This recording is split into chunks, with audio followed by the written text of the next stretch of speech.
Okay, guys, since we started the Destination Marketing Podcast a little over a year ago, I've had several destinations reach out and say, hey, could you help me start a podcast? And at first we were kind of like, well, no, that's not really what we do. But after enough requests, we said, you know what, let's explore this. And we've created a turnkey program for destinations where we will produce, we will host, we will edit, and we will publish your podcast for your destination on a weekly, bi-weekly, or monthly basis. And all you have to do is show up and answer some questions. We're really excited about this program. We've got a few destinations that have been doing really, really well with their podcast. And if you've ever thought about creating a podcast for your destination, but you don't have all the equipment, or you don't have the expertise or any of that type of stuff, let us take that off your hands. Let Relic handle your podcast creation and production, and all you have to do is show up and answer questions about all the amazing things there are to do within your destination. So let me know if you're interested. Email me at adam@relicagency.com, and we'll get you set up on this podcast program. Welcome back, everybody, to the Destination Marketing Podcast. We're here with our friends from North Alabama, Malia, Beth, and Marianne, and we've been having a great conversation about social media, and I want to keep it going. We're going to start with Malia. You know, you have 16 destinations that you work with, which is great, but also challenging at times. But you have 16 sources of content that you can kind of pull from. So tell me a little bit about how you manage that. Well, it is, it's a challenge every day. It's a good thing to have because there's always content. So that's a good problem to have. One thing that we encourage our members to do is tag us in posts or use our hashtag, especially on Instagram and Twitter. And that way we're sure to see it and we can, share and engage with it and react to it. Great. So those hashtags become pretty important for you. Now, Marianne and Beth, how are you able to use those hashtags and support Malia in that effort? So whenever we post, we always use our hashtag iHeartHSV. And then if it's something that we know that people want to see, we go ahead and tag Malia too, because, I mean, like you said, people come and they might want to see something else. And we always do kind of this hub and spoke. So we don't always post on Instagram all about Huntsville, Madison County. I've posted things about a place called Dismal's Canyon, and it is like home of the Dismalites that glow at night, which is very cool. Wow. And then I've posted about Cook Museum. I've posted about, the Tennessee River. Posted about a place called Unclaimed Baggage Center, which is about 45 minutes to the east of Huntsville. And by the way, it goes Never Eat Soggy Waffles. Is north. Okay. Yeah. So for those listening, it's really important, if you can't figure out in what order to go north, south, east, and west. Never Eat Soggy Waffles. There you go. So to the east of Huntsville, about 45 minutes, there's a place called Unclaimed Baggage Center, and it hosts all of the baggage that you leave at baggage claim. So if you have ever lost your baggage, couldn't get it back, it's probably sitting in Scottsboro, Alabama. Okay. Just heads up for those of you who travel a lot. Yeah, there's a travel tip for everybody. It's an amazing place. But so we try to push out things like that. And then I know, and sometimes I draw inspiration from Malia's. And then I think Decatur just had this beautiful new mural that just popped up with this like gorgeous horse, and it's just bright, vibrant colors. And so art is important to I call them viewers, but our watchers, our people who look at us online. So things like that are great to post. Awesome. And then Marianne, my question for you is, okay, yeah, you've got the dynamic of content flowing between you guys and Visit North Alabama. How do you lean on your stakeholders within your destination here in Decatur to generate that content so that you're not just constantly, I mean, you could be researching all day, every day, trying to find posts, or you can build those relationships with stakeholders and kind of be the curator of the content. So tell me how you do that. That's a really great question. One thing that I've started to do recently is, I keep a social media content calendar each month that I use, and each month it's very similar, but it'll have different themes and kind of stuff like that throughout. Well, Friday is typically like my partner content day. So like a lot of our stakeholders know, hey, like it's Friday's coming up. I should send this, to Marianne so that she can share on her social media. But really, I mean, the Cook Museum, the Princess Theater, Wheeler, they all do such a great job of, when they have something exciting to share, when they want me to share something, they'll just let me know. And then we Friday or not, that's what we're here for. So, but that's been kind of like my thing that I've done recently that seemed to really work and get people's attention. Great. Let's go ahead. I just want to jump in and say, you can create little groups on Facebook, or you can follow pages and have a dedicated Facebook news feed of pages that you follow, which is one of the things that I do for all of my destination attractions. And then I have a Twitter feed list that I look, and so every day I can go through. And then I know all three of us use a program called CrowdRiff, and so Love CrowdRiff. We've had them on the show twice. Yes. Did you talk to is it Amrita? Amrita Gurney. Yes, she's amazing. And so in any case, we use that. It is a great way to grab UGC, and we know what our partner hashtags are, and they have a way for everything to kind of come into the system, so we know when Instagram people talk about them. That's great. So I want to get to CrowdRiff in just a minute, because I want to go deeper there. I'm going to go back to Marianne just for a second. So you talked about how people are actively sending you content. One of the things that I feel like I see destinations doing a lot is you've got the marketing director for the destination. And I think most people within the office defer to that marketing director to build the relationships with the stakeholders, when in reality, in a lot of cases, the marketing director of the stakeholder organization is going to communicate with the marketing director of the DMO, and it doesn't get passed on to the person that's actually going to do the posting, right? Like Marianne. And so, I would imagine you're building relationships with the actual social media manager of the stakeholder organization. So it's not just on the marketing director to build those relationships, right? Right, that's correct. Our CVB is a little bit smaller in that we only have 6 employees, so we all wear a lot of hats. So whereas, I am the communications director, I also, I do our social media. So I talk with, the marketing director at the museum. I talk to Mike on a regular basis.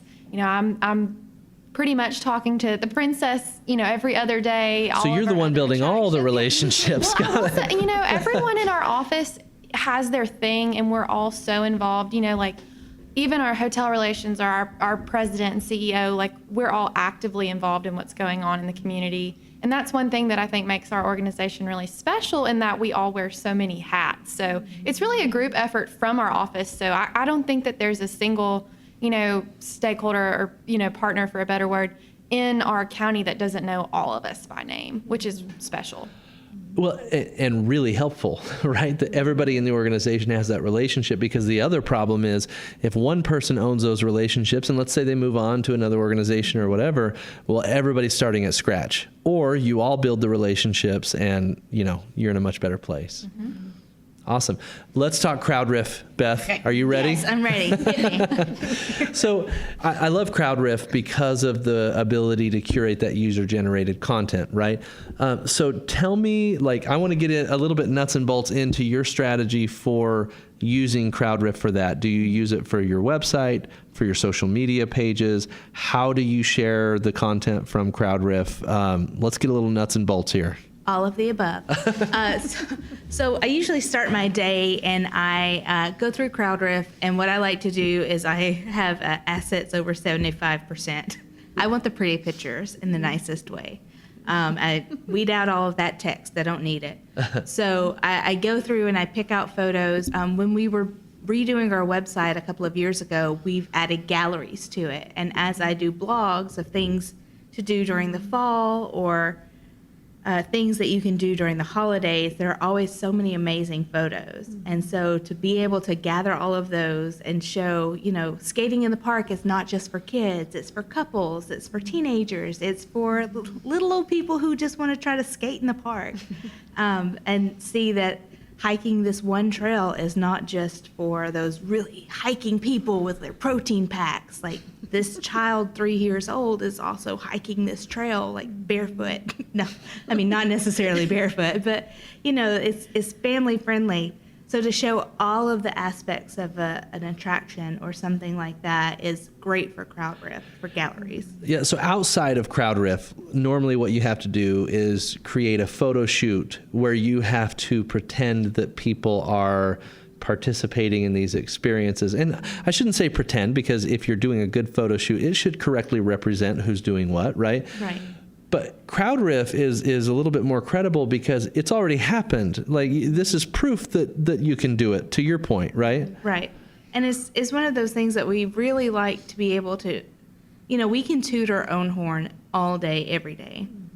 But to have other people toot our horn and sing our praises and say, Huntsville's really a cool place to go, or hey, did you know that there's more than just rockets there, is a great just statement for anybody to use for user-generated content. I think that's probably why UGC is so important to destinations. Just having somebody else go, boop, boop, it's for you, man. Malia, do you utilize Crowd Riff as well? Yes, and what Beth said times a million. I use it for, we use it on our website, and I use it to find content for social, and then I write our blogs too, and so I do, like what Beth was talking about, to find galleries, to put on the blogs, because, typically you've got one picture and you think, but there's so many more angles that you can use. And so Crowd Riff, I love it. And Emily is my person, so if she's listening, I love her. She's great. Good. Emily, that's quite the shout out there. Make sure your boss listens to this, Emily. Yes. Okay, let's talk now about, I'm going to ask you a little bit of a personal preference question. This isn't necessarily a strategy question, but I want to ask, what's your favorite social platform to work within and why? I love Instagram. I love Instagram personally. I love Instagram professionally. It's just, personally, it's drama-free, it seems like. Professionally, it's just beautiful. All of the pictures that people post, and they use our hashtag and tag us. I'm an Instagram girl all the way. Nice. Okay, how about you, Beth? I would say right now, I really, even though it's going to make me sound old, I like Facebook because that is where most of our traffic comes from. I know that I can drill down into those types of people that I want if I need to make this blog into an ad, and then say, okay, I'm looking for those outdoor people. I'm looking for those drive market people. I just feel like as a tool, it's scary how much you can just get to the people that you need to get to and get in front of them, and everybody uses it, whether you hate it or not. My mom, my grandmom, like everybody and their mom is on it. Yep. And so you might not be getting to the youths like with TikTok, but you are getting to the people who are starting to have, money. The younger people are still using it. So that's what I like about Facebook, and the fact that I can reply with GIFs. Really important. Really important. I would say Twitter, but now that Facebook has given me the GIF journey. The gift of gifts. The gift of GIFs. Oh, man, this is good. I mean, if I can just do like an office GIF for like every time somebody like, woo. And there's a relevant office gift for just about everything. This is true. Thank you, NBC The Office.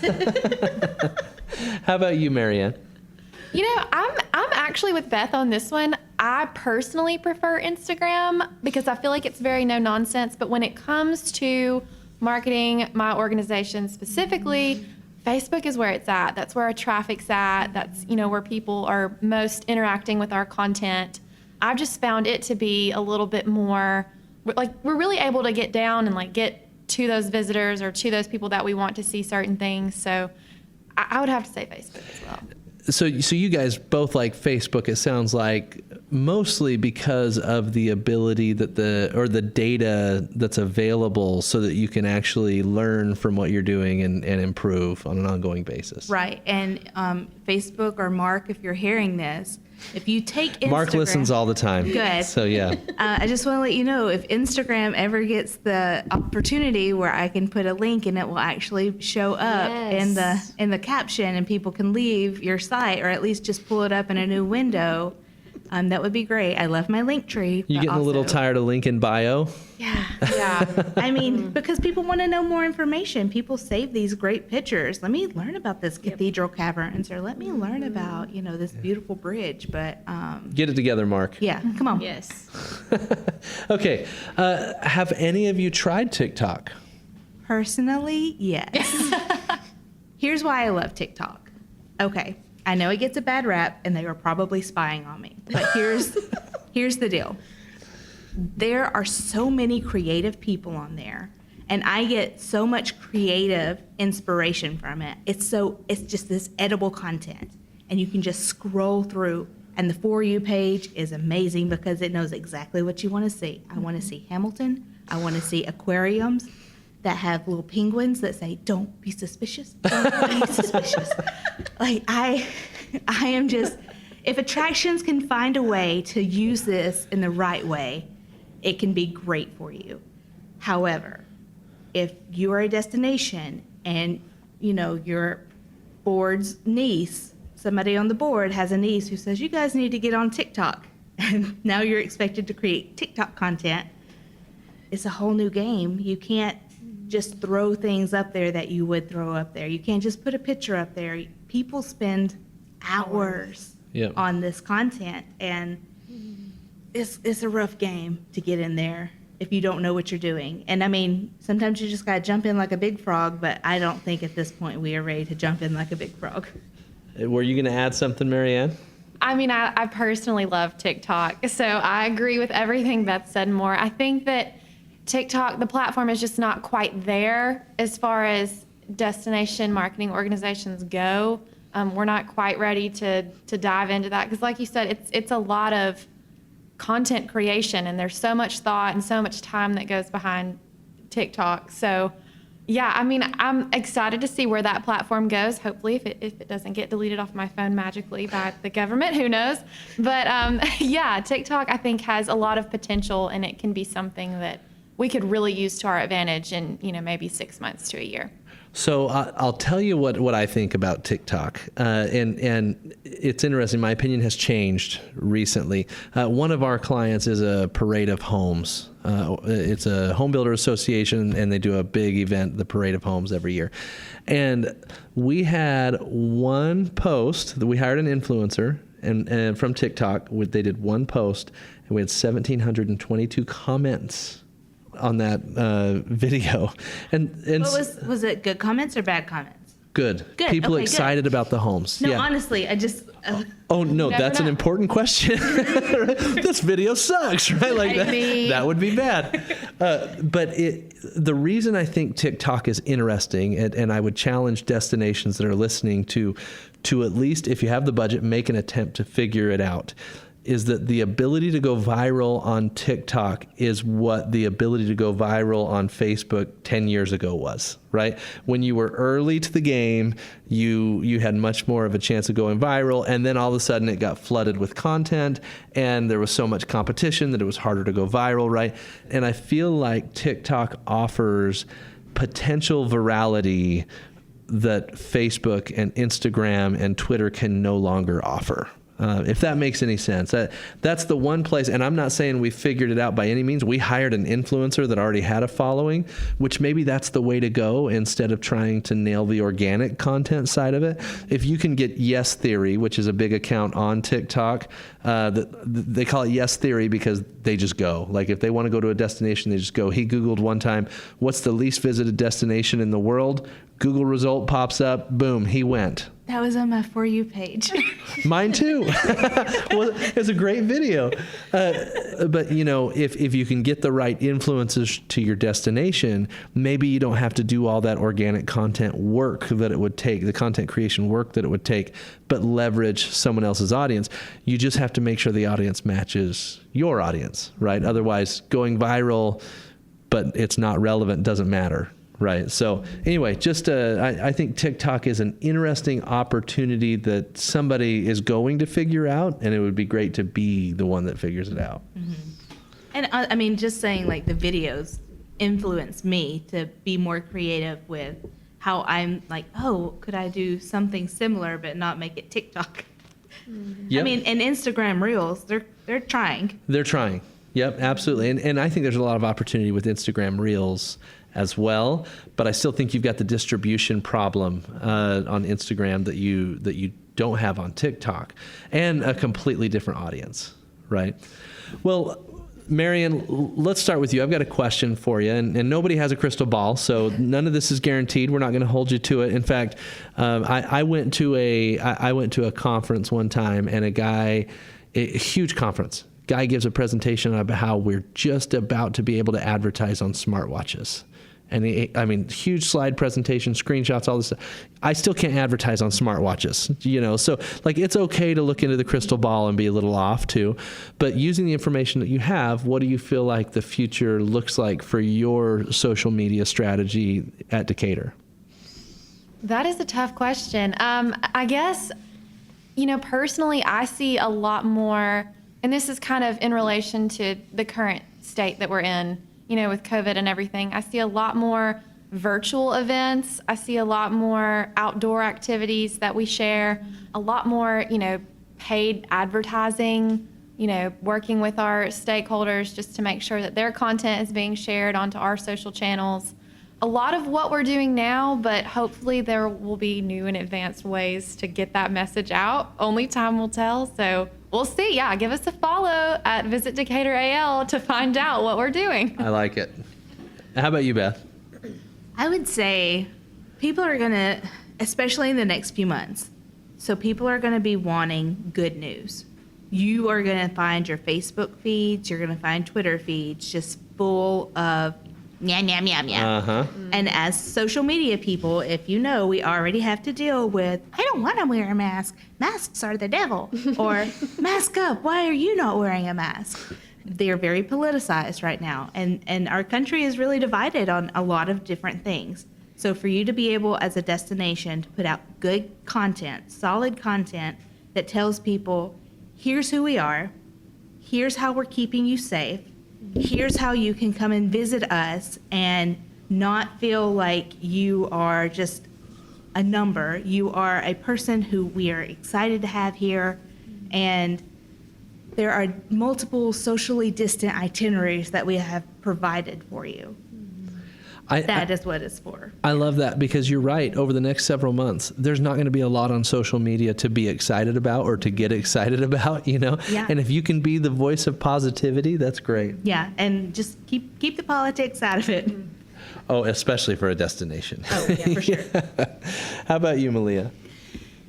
Well, I'm listening to them and I'm thinking back to like the road trips of maybe, and I've been thinking too that maybe it's time to break those back out again and share those, because I share those quite a bit for a month or so, the when business returns to usual. And, you know, for some people, when is now, and for some people, when is still later. So again, with that good news of just offering some hope.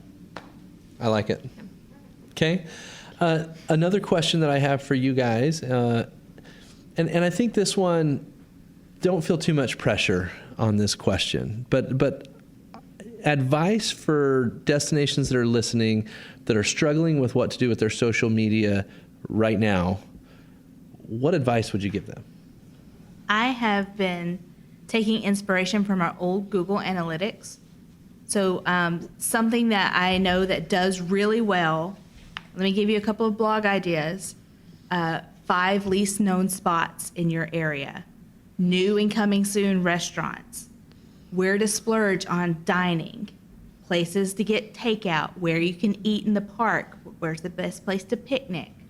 Things like that are always going to do well, and people are going to share them because they are already looking for that information. So take what people are searching for on your site, take what you know has already done well in the past, and reuse that content, maybe repurpose it in a different way, put together a little Adobe Spark slideshow, or use like InVideo or whatever you have, and put a photo, put just text, put links, just use it in different ways, because you don't have to reinvent the wheel.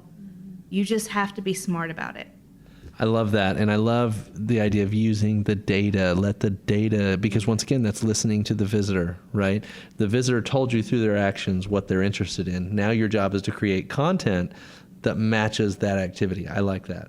Go ahead, Marianne. Yeah, I mean, really what Beth said, that's such a great point. We use our Google Analytics for pretty much every aspect of our marketing strategy. So that's an excellent point. So yeah, I mean, just focusing on those key things that people, typically get excited about, like, destinations within your, county that they might not know about. Things that are secret or special are always very cool. Everyone likes to feel special. New restaurants especially. One thing that we have done that we've seen a lot of success from is, like Beth was saying, we just got a new mural, and it's just absolutely gorgeous. It's part of this big ongoing project called the Chasing Art Project that we're working on here in Decatur. So we developed a MoCo, Morgan County, mural trail. So we're sending visitors on this outdoor kind of trail of all of our public art that's been, really cool. That's now the #1 page on our website. So like before our events, that's a big deal. Yeah, it's very cool to kind of see that data and work off of that. So ditto to everything Beth said. Yeah, I even like what you're adding to what Beth said there, because you look at the pages on your website that are most interesting to the visitor, and you craft your content to that. I think it's great. So we have someone making loud noises on the ceiling, if you're wondering why there's weird pauses going on here. Santa! Yeah, Santa's here. He's a little, timing's off. But Malia, I want to give the final word to you. And really my question is there anything that I haven't asked you that you think would benefit our audience? I think, going back, I know I keep talking about the road trips, but I feel like that's one thing that destinations can do is create those little road trips, because it takes the thinking out of things for people, because a lot of times people are like, well, what is there to do? And you've got, well, you can do this, this, this, and this, and you can stay here and you can eat here. And it's like, oh, wow, I don't even have to think. I just have to go. And I think, the outdoor opportunities, especially in the South, things are going to start cooling down maybe a little bit of just getting outdoors. People still feel safe outdoors. And I guess I would just like to say, just hang in there. We're, it's going to get better. It absolutely will. Well, thanks, you guys. This has been a lot of fun. It's been nice to have you on. We're going to go try Big Bob's. Is it Big Bob's? Yes, Big Bob Gibson's. Big Bob Gibson's. I can't wait. In the meantime, though, tell us how we can find each of your social accounts. You can find Decatur Morgan County Tourism at Visit Decatur AL on Facebook, Instagram, Twitter, and Pinterest. Nice. I like the consistency. Oh, I like that consistency too. You know what? The best thing to do is just go to huntsville.org and find us there. And I will just say to those social media people, if you're out there listening, go ahead. If you don't have a policy, get a policy together so that you can block people, let people know the trolls will be out there, and go ahead and plan for the future, because now that we've had a pandemic, people down the road may need to know how you've handled this. Yep. And you can follow us at Visit North Alabama on Facebook, Instagram, Twitter, and Pinterest also, and YouTube. Great. Well, thanks you guys for listening. And if those of you that are listening would like to have the Destination Marketing Podcast come to your destination and feature your destination and some attractions within it, we'd love to come to your town. So hit me up at adam@relicagency.com and we'll arrange for that to happen. Thanks everybody for listening, and we'll see you next week.